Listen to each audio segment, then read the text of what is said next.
You know, for many, the kitchen, that's the heart of the home and the place where the family comes together. However, no matter how experienced of a cook you are, fires in the kitchen happen, and usually when they're least expected. Yeah, preventing those fires and having a plan in place in case a fire does happen, though, both so important.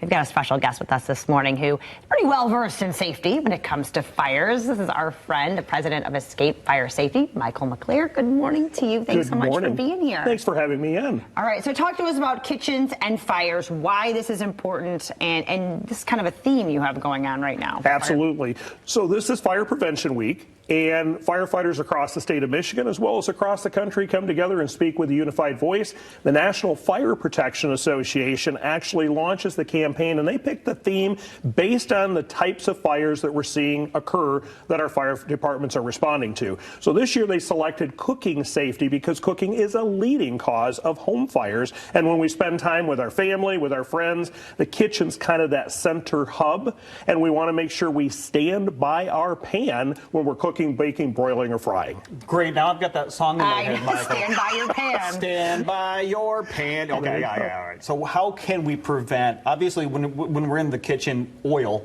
is involved, and an oil fire a lot different than other fires. It is, and we have a lot of distractions in today's society. We have our cell phones, we have the internet, we have people coming to the front door, and it doesn't take long for us to get distracted. So we want to make sure, again, if we are going to leave the kitchen and we're cooking food or cooking anything on the stove, we turn off that burner. Also set a timer so that if we have some things that we're roasting or simmering, we don't forget and we don't leave the home and actually go into town. Some people will actually leave things baking when they leave the home. Not a good choice. And we want to also make sure if there is a fire, we actually put a lid on it. So stand by your pan for prevention, but if we have a fire, we put a lid on it and smothers the flames. Reason why I use the oven mitt, we don't want to have, if that pan had fire or flames coming out, we don't want to get burned. Absolutely. And we never carry a pan outside. As a firefighter, I've seen tragically people try and carry that flaming pan of grease or hot oil outside, and it can leave the vessel, it can leave the container, it actually spreads the fire, and it could cause critical burns.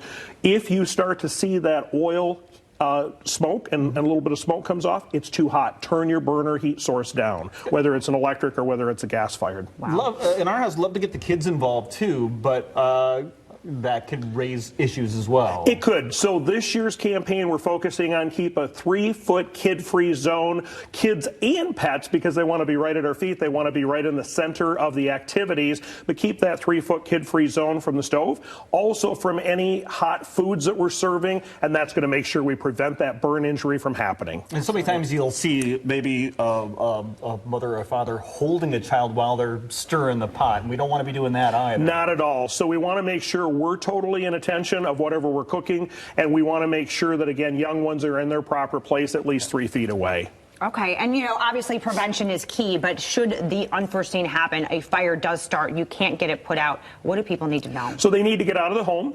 They need to get out and stay out rapidly. Fires grow at an incredibly rapid rate because of all the modern furnishings we have. We want to make sure that our good friends from First Alert provide those comprehensive solutions like smoke alarms to be able to alert families early on that everyone can get out and stay out. And most importantly, we want to go outside to the family meeting place. It could be a tree, neighbor's house, sidewalk, someplace outside that we can await the fire department's arrival. Having that plan in place is vital. My 7-year-old, trust me, she's got one all set for the house. What I love best about that fire alarm there, that smoke alarm, 10-year battery. That's right. Once we have them installed, they're good for the life of the alarm. We don't have to worry about changing those batteries every year, every 6 months. We install it. We still want to make sure families test those alarms monthly, and then they replace those long life battery alarms every 10 years. Wonderful. Michael, is there any other takeaways you want our viewers to know as we're in Fire Prevention Safety Week? One of the things that we often forget is fire can happen to anyone at any time. And I want to remind everyone, this is the week, but all throughout the year, our homes are different. Develop those escape plans. Know those 2 ways out, a door or a window.